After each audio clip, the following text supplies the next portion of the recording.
2026 లో కూడా ఇంకా ఫ్యాబ్రిక్ పెయింటింగ్ నేర్చుకోవడం అవసరమా అనే వాళ్ళు ఈ వీడియోని స్కిప్ చేయకుండా చివరి వరకు చూడండి.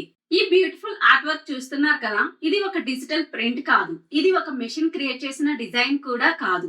ఒక సింపుల్ బ్రష్, కొన్ని కలర్స్ అండ్ ఒక ప్లెయిన్ ఫ్యాబ్రిక్. కానీ ఆ ప్లెయిన్ ఫ్యాబ్రిక్ ని ఒక బ్యూటిఫుల్ పీస్ గా మార్చగలిగే మ్యాజిక్ ఫ్యాబ్రిక్ పెయింటింగ్ లో ఉంది. ఇప్పుడు మనకి డిటిఎఫ్ ప్రింట్స్, డిజిటల్ ప్రింటింగ్ ఇలాంటి టెక్నాలజీస్ ఈజీగా అవైలబుల్ ఉన్నాయి. సో న్యాచురల్లీ ఒక క్వశ్చన్ వస్తుంది, ఇంకా ఫ్యాబ్రిక్ పెయింటింగ్ నేర్చుకోవడం వర్త్ ఇట్టా అని. నా ఆన్సర్ డెఫినెట్లీ ఎస్. ఎందుకు అంటే ఆ ఆన్సర్ నేను జస్ట్ చెప్పడం కాదు, నా ఓన్ జర్నీలో ఎక్స్పీరియన్స్ చేశాను. Hi everyone, I'm Prashanti, I'm a kids wear designer. And art అనేది నాకు చాలా ఇష్టమైన హాబీ. ఎస్పెషల్లీ బిజీగా స్ట్రెస్ఫుల్ గా ఫీల్ అయినప్పుడు ఆర్ట్ చేయడం నాకు చాలా రిలాక్సింగ్ గా ఉంటుంది. ఒక బ్రష్ తో, కలర్స్ తో వర్క్ చేస్తుంటే మైండ్ కంప్లీట్ గా ఆ ఆర్ట్ వర్క్ మీద ఫోకస్ అవుతుంది. So for me art is not just a hobby, it is also my stress relief. And probably అందుకే ఫ్యాబ్రిక్ పెయింటింగ్ మీద నా ఇంట్రెస్ట్ గ్రాడ్యువల్లీ ఇంకా ఎక్కువైంది. ఫ్యాషన్ డిజైనింగ్ చేస్తున్న టైంలో ఫ్యాబ్రిక్ ని డిఫరెంట్ వేస్ లో ట్రాన్స్ఫార్మ్ చేయడం నాకు ఆల్వేస్ ఇంట్రెస్టింగ్ గా అనిపించింది. బట్ ఫ్యాబ్రిక్ పెయింటింగ్ చూసినప్పుడు ఒక డిఫరెంట్ క్యూరియాసిటీ వచ్చింది. ప్లెయిన్ ఫ్యాబ్రిక్ మీద ఇలా బ్యూటిఫుల్ ఆర్ట్ వర్క్ ఎలా క్రియేట్ చేస్తారు, ఫ్లవర్స్ షేప్ ఎలా పర్ఫెక్ట్ గా వస్తుంది, కలర్స్ ఫ్యాబ్రిక్ మీద ఎలా బ్లెండ్ అవుతాయి, షేడింగ్ ఎలా చేస్తారు, పెయింట్ వాష్ అయ్యాక పోతుందా, విచ్ ఫ్యాబ్రిక్ వర్క్స్ బెస్ట్, ఇలా క్వశ్చన్స్ పెరిగిపోయాయి. అండ్ క్యూరియాసిటీని జస్ట్ క్యూరియాసిటీగా వదిలేయకుండా I decided to learn it properly. అప్పుడు నేను డిఫరెంట్ ప్లేసెస్ లో ట్రైనింగ్ తీసుకోవడం స్టార్ట్ చేశాను. వన్ ఇన్స్టిట్యూట్, అనదర్ ఇన్స్టిట్యూట్, ఇలా different teachers, different techniques. Finally 5 institutes లో ఫ్యాబ్రిక్ పెయింటింగ్ నేర్చుకున్నాను. అండ్ అప్రాక్సిమేట్లీ 1 lakh ఇన్వెస్ట్ చేశాను లెర్నింగ్ కి, మెటీరియల్స్ కి అండ్ ప్రాక్టీస్ కోసం. బట్ ఇంట్రెస్టింగ్ థింగ్ ఏంటి అంటే, నేను ఎవ్రీ ప్లేస్ నుంచి జస్ట్ పెయింటింగ్ టెక్నిక్స్ మాత్రమే తీసుకోలేదు. ఎవ్రీ ప్లేస్ నుంచి ఒక డిఫరెంట్ పర్స్పెక్టివ్ వచ్చింది. ఒక టీచర్ బ్రష్ కంట్రోల్ మీద ఫోకస్ చేస్తే, ఇంకొక ప్లేస్ లో కలర్ కాంబినేషన్స్, అనదర్ ప్లేస్ లో డీటైలింగ్, ఇలా different pieces of knowledge collect అయ్యాయి. అప్పుడు నాకు ఒక ఇంపార్టెంట్ రియలైజేషన్ వచ్చింది. ఫ్యాబ్రిక్ పెయింటింగ్ అంటే simply drawing a picture on fabric కాదు.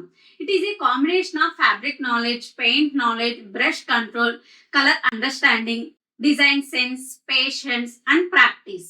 సేమ్ ఫ్లవర్ ని 2 people పెయింట్ చేస్తే బోత్ పెయింటింగ్స్ బ్యూటిఫుల్ గా ఉండొచ్చు, but each artist stroke different గా ఉంటుంది. And that is what makes handmade art special. Machine can reproduce a design, an artist can give it a personality. టెక్నాలజీని నేను oppose చేయను. Actually digital printing చాలా useful. Bulk production కి fast, same design ని consistent గా reproduce చేయొచ్చు. Complex designs కూడా ఈజీగా క్రియేట్ చేయొచ్చు. సో ప్రింటింగ్ కి ఓన్ ప్లేస్ ఉంది, అలాగే హ్యాండ్ పెయింటింగ్ కూడా ఓన్ ప్లేస్ ఉంది. Especially customized outfits, limited edition pieces, boutique garments, ఇక్కడ హ్యాండ్ మేడ్ ఆర్ట్ వర్క్ ఒక డిఫరెంట్ వాల్యూ క్రియేట్ చేయగలదు. బికాస్ కస్టమర్ కి జస్ట్ ఫ్యాబ్రిక్ మీద డిజైన్ కాదు, ఒక హ్యాండ్ మేడ్ పీస్ దొరుకుతుంది.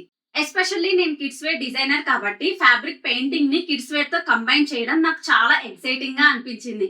ఇలాంటి డిజైన్స్ మాస్ ప్రొడ్యూస్డ్ ప్రింట్ లాగా కాకుండా ఏ స్పెషల్ లిటిల్ ఆర్ట్ వర్క్ లాగా ఫీల్ అవ్వచ్చు.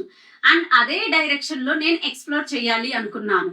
నా లెర్నింగ్ జర్నీలో నేను చాలా థింగ్స్ ట్రై చేశాను. కొన్ని టెక్నిక్స్ ఈజీ, కొన్ని టెక్నిక్స్ ప్రాక్టీస్ లేకుండా డిఫికల్ట్, కొన్ని మెటీరియల్స్ యాక్చువల్లీ యూజ్ఫుల్, కొన్ని బిగినర్స్ కి అన్నెసెసరీ.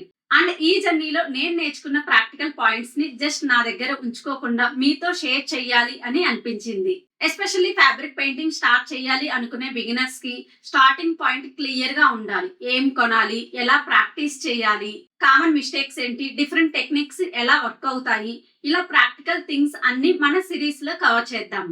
ఈ సిరీస్ లో మనం ఓన్లీ ఫైనల్ పెయింటింగ్ చూసి వావ్ బ్యూటిఫుల్ అని మూవ్ ఆన్ అవ్వం. ప్రాసెస్ ని చూద్దాం. డిజైన్ ఎలా సెలెక్ట్ చేయాలి, ఫ్యాబ్రిక్ ఎలా ప్రిపేర్ చేయాలి, బ్రష్ ఎలా హోల్డ్ చేయాలి, కలర్ ఎలా మిక్స్ చేయాలి, స్ట్రోక్ ఎలా కంట్రోల్ చేయాలి, మిస్టేక్ అయితే ఎలా కరెక్ట్ చేయాలి, అండ్ ఫైనల్ గా ఆ ఆర్ట్ వర్క్ ని గార్మెంట్ లో ఎలా యూజ్ చేయాలి.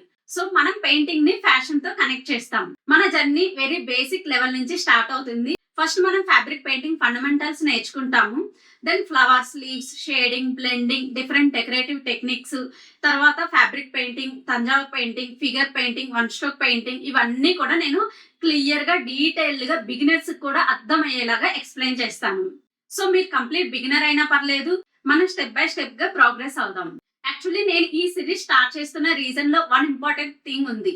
నేను ఫస్ట్ ఫ్యాబ్రిక్ పెయింటింగ్ నేర్చుకునే టైంలో ఎవ్రీథింగ్ ఇమీడియట్లీ పర్ఫెక్ట్ గా రాలేదు. పేషెన్స్ కావాలి, ప్రాక్టీస్ కావాలి, మిస్టేక్స్ కూడా వస్తుంటాయి. వాటిని కూడా మనం సెర్చ్ చేసుకోవాలి. సో మీరు ఫస్ట్ అటెంప్ట్ లో పర్ఫెక్ట్ ఫ్లవర్ పెయింట్ చేయకపోతే ప్లీజ్ గివ్ అప్ చేయకండి. ఆర్ట్ లో ఓవర్ నైట్ ఇంప్రూవ్మెంట్ రాదు. Every stroke teaches you something, every mistake teaches you something, and every finished piece gives you more confidence. So ఈ జర్నీలో నేను నేర్చుకున్న things, నేను ఫేస్ చేసిన మిస్టేక్స్, నేను చేసిన ఎక్స్పెరిమెంట్స్ అండ్ నాకు వర్క్ అయిన టెక్నిక్స్ అన్ని మీతో షేర్ చేస్తాను. నెక్స్ట్ వీడియో నుంచి యాక్చువల్ లెర్నింగ్ అనేది స్టార్ట్ చేస్తాను. Let's take our first brush stroke together.